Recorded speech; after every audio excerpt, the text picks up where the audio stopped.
हरे कृष्णा, राधे राधे। आज शुक्रवार 21 तारीख को हम संतोषी माता की व्रत कथा का वर्णन करते हैं। आप भी हमारे साथ आनंद पूर्वक कीजिए। संतोषी माता के पिता गणेश जी, माता रिद्धि सिद्धि धन धान्य सोना चांदी मोती मूंगा रत्नों से भरा परिवार, पिता गणपति की दुलार भरी कमाई, दरिद्रता दूर कलह का नाश सुख शांति का प्रकाश, बालकों की फुलवारी धंधे में मुनाफे भरी कमाई, मन की कामना पूर्ण शोक विपत्ति चिंता सब दूर, संतोषी माता का लो नाम जिससे बन जाए सारे काम। बोलो संतोषी माता की जय। इस व्रत को करने वाला कहते व सुनते समय हाथ में गुड़ और बुने हुए चने रखें। सुनने वाले संतोषी माता की जय जयकार मुख से बोलते जाएं तथा कथा समाप्त होने पर हाथ का गुड़ तथा सुनने वाले संतोषी माता की जय चना गौ माता को खिलावें। कलश में रखा हुआ गुड़ चना सबको प्रसाद के रूप में बांट दें। कथा से पहले कलश को जल से भरें, उसके ऊपर गुड़ चने से भरा कटोरा रखें तथा कथा समाप्त कर आरती करने के बाद कलश के जल को घर में सब जगहों पर छिड़कें। बचा हुआ जल तुलसी की क्यारी में डाल दें। ₹1.25 का गुड़ चना लेकर माता का व्रत करें। गुड़ घर में हो तो लेवें, विचार न करें, क्योंकि माता भावना की भूखी है। कम ज़्यादा का कोई विचार नहीं, इसलिए जितना बन पड़े श्रद्धा से समर्पित करें। श्रद्धा और प्रेम प्रसन्न मन होकर सदैव व्रत करना चाहिए। व्रत के उद्यापन में डाही सेर खाजा, मोमबंदार पूड़ी, खीर चने का साग नैवेद्य रखें। घी का दीपक जलाकर संतोषी माता की जय जयकार बोलें। नारियल फोड़ें। इस दिन घर में कोई खटाई न खावें और न ही सवे खावें, न किसी दूसरे को खाने दें।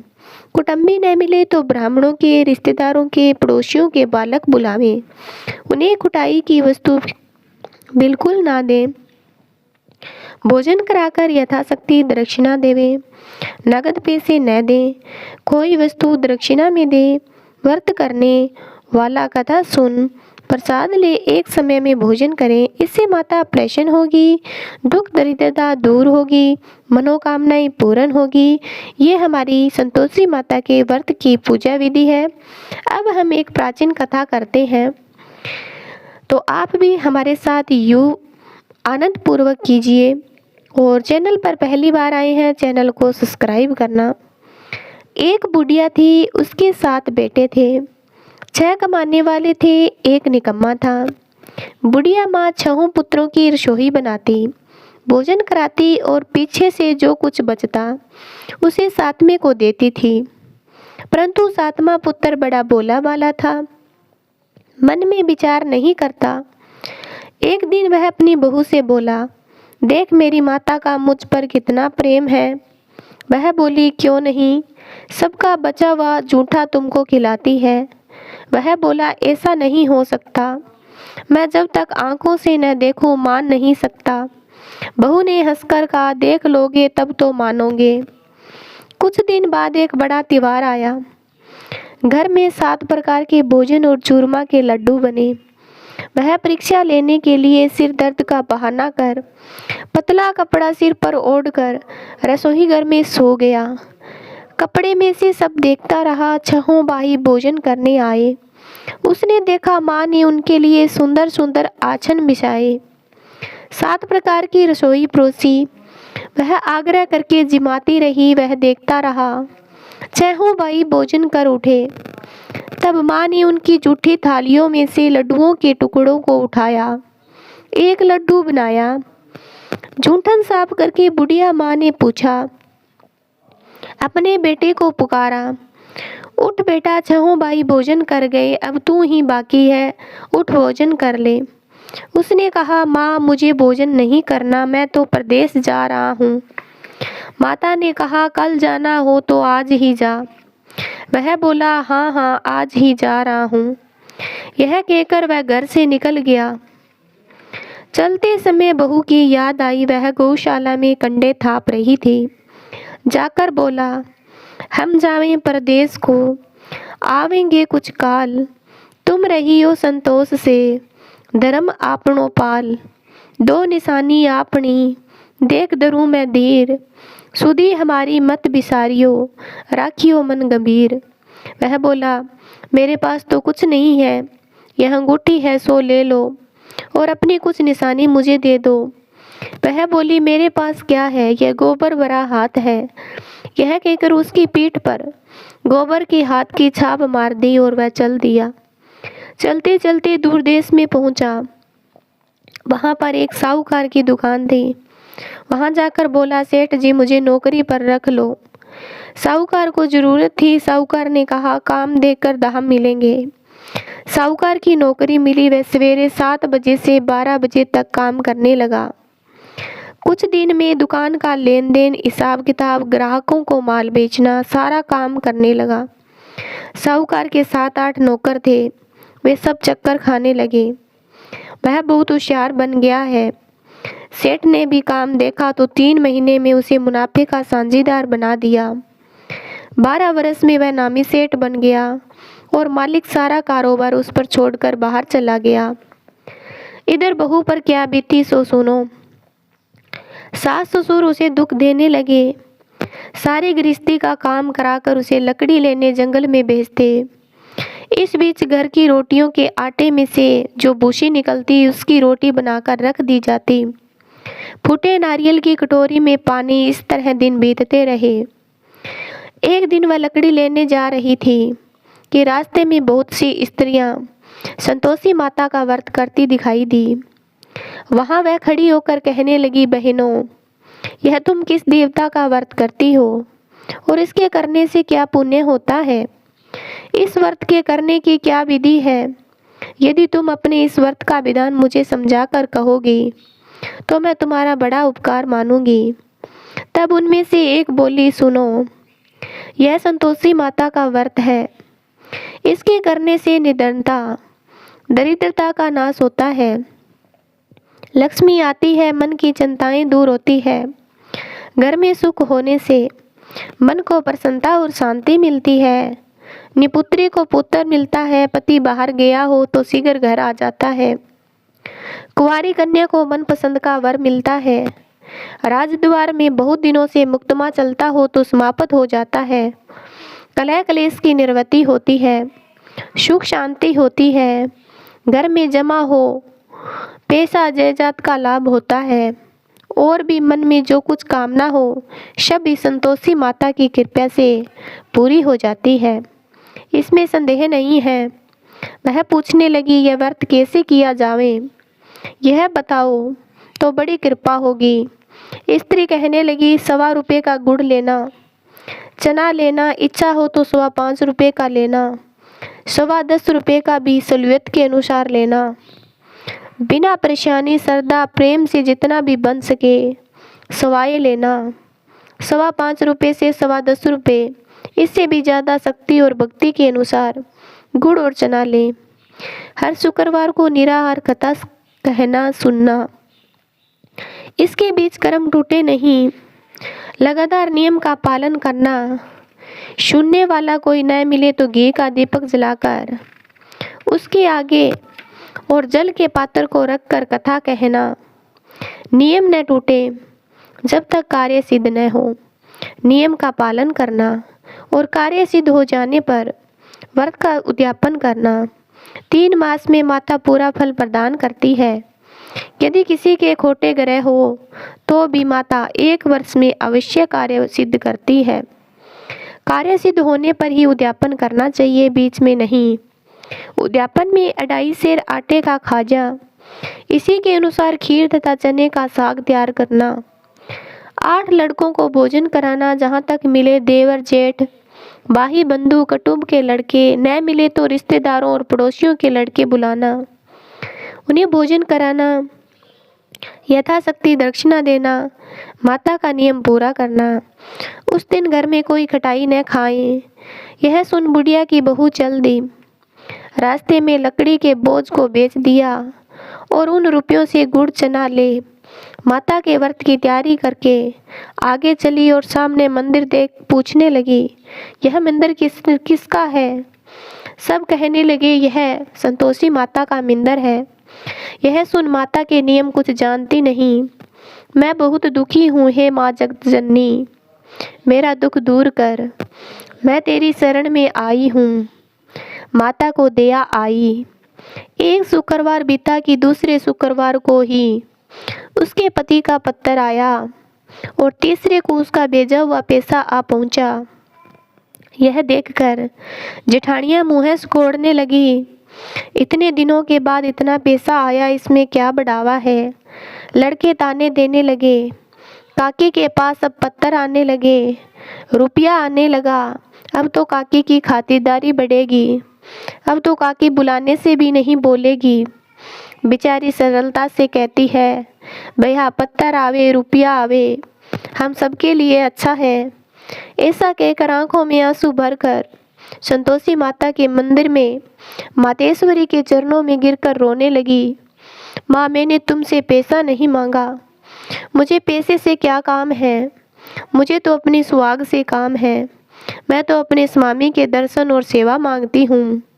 तब माता ने प्रसन्न होकर कहा, जा बेटी, तेरा स्वामी आएगा। यह सुन खुशी से बावली हो घर जाकर काम करने लगी। अब संतोषी माँ विचार करने लगी, इस भोली पुत्री से मैंने कह तो दिया तेरा पति आएगा, पर आएगा कहाँ से। वह तो इसे सपने में भी याद नहीं करता। उसे याद दिलाने मुझे जाना पड़ेगा। इस तरह माता उस बुढ़िया के बेटे के पास सपने में प्रकट होकर कहने लगी, साहूकार के बेटे, सोता है या जागता है। वह कहता है, माता सोता भी नहीं हूँ जागता भी नहीं हूँ, बीच में हूँ, कहिए क्या आ गया है। माँ कहने लगी, तेरा घर बार है या नहीं। माँ बोली, पुत्र, तेरी घरवाली बहुत कष्ट उठा रही है। वह बोला, हाँ माता, यह तो मुझे मालूम है, परंतु जाऊँ कैसे, प्रदेश की बात है। लेन देन का हिसाब नहीं, कोई जाने का रास्ता नजर नहीं आता, कैसे चला जाऊं। माँ कहने लगी, मेरी बात मान। सवेरे नहा धोकर संतोषी माता का नाम ले, घी का दीपक जला दंडवत कर दुकान पर जाकर बैठना। देखते देखते तेरा लेन देन चुक जाएगा, जमा का माल बिक जाएगा, सांझ होते होते धन का ढेर लग जाएगा। अब तो वह सवेरे बहुत ही जल्दी उठ मित्र बंधुओं से अपने सपने की बात कहता है। वे सब उसकी बात अनसुनी कर हंसी उड़ाने लगते हैं। कहीं सपने भी सच होते हैं। एक बूढ़ा व्यक्ति बोला, देख भाई, मेरी बात मान। इस तरह सच या झूठ कहने के बदले देवता ने जैसे कहा है वैसा ही करने में तेरा क्या जाता है। अब बूढ़े की बात मानकर नहा धोकर संतोषी माता को दंडवत कर घी का दीपक जलाकर दुकान पर जा बैठा। थोड़ी देर में क्या देखता है कि देने वाले रुपया लाए, लेने वाले हिसाब लाए। कोठे में भरे सामानों के खरीदार नगद में सौदा करने लगे। शाम तक धन का ढेर लग गया। मन में माता का नाम ले प्रसन्न होकर जानने के वास्ते गहना कपड़ा सामान खरीदने लगा। यहाँ के काम से निपट कर घर को रवाना हुआ। उधर उसकी बहू बिचारी जो जंगल में लकड़ी लेने जाती, लौटते वक्त माताजी के मंदिर पर विश्राम करती है। वह तो उसका रोज रुकने का स्थान ठहरा। डोल से उड़ती देख वह माता से पूछती है, हे माता, यह धूल कैसी उड़ रही है। माँ कहती है, हे पुत्री, तेरा पति आ रहा है। अब तू ऐसा कर, लकड़ियों के 3 बोझ बना ले। एक नदी के किनारे पर रख, दूसरा मंदिर पर, तीसरा सिर पर रख। तेरे पति लकड़ी का गट्ठा देखकर मोह पैदा होगा। वह यहाँ रुकेगा, नाश्ता पानी बना खाकर माँ से मिलने जाएगा। तू लकड़ी का बोझ उठाकर जाना और बीच चौक में गट्ठा डालकर 3 आवाज जोर से लगाना। लो सासू जी, लकड़ियों का गट्ठा लो, भुस्से की रोटी दो, नारियल के खोपड़े में पानी दो। आज कौन मेहमान आया है। माँ की बात सुनकर बहुत अच्छा माताजी कहकर प्रसन्न मन हो लकड़ियों के 3 गट्ठे ले आई। एक नदी पर, एक माता के मंदिर पर। इतने में ही मुसाफिर आ पहुंचा। वह सूखी लकड़ी देखकर उसकी इच्छा हुई कि अब यहाँ निवास करें और भोजन बना खा पी कर गाँव को चलेंगे। इस प्रकार महाभोजन बना विश्राम कर ले गाँव को गया। उसी समय बहू सिर पर लकड़ी का गट्ठा लिए आती है। उसे आंगन में डाल जोर से 3 आवाजें देती है। लो सासू जी, लकड़ी का गट्ठा लो, भुस्से की रोटी दो, नारियल के खोपड़े में पानी दो। आज कौन सा मेहमान आया है? यह सुनकर उसकी सास अपने किए हुए कष्टों को भुलाने हेतु कहती है, बहू ऐसा क्यों कहती हो? तेरा पति तो ही आया है। आ बैठ, मीठा बात खाकर कपड़े गहने पहन। इतने में आवाज सुनकर स्वामी बाहर आता है और अंगीठी देख व्याकुल हो जाता है। माँ से पूछता है, ये कौन है? माँ कहती है, बेटा ये तेरी बहू है। आज 12 वर्ष हो गए। जब से तू गया है तब से सारे गांव में जानवर की तरह भटकती फिरती है। काम काज घर का कुछ करती नहीं, 4 समय आकर खा जाती है। अब तुझे देखकर भुस्से की रोटी और नारियल की खोपड़ी में पानी मांग रही है। पहलाजित होकर बोला, ठीक है माँ, मैंने इसे भी देखा है और तुम्हें भी। अब मुझे दूसरे घर की चाबी दो और मैं उसमें ही रहूँगा। ठीक है बेटा, जैसी तेरी मर्जी।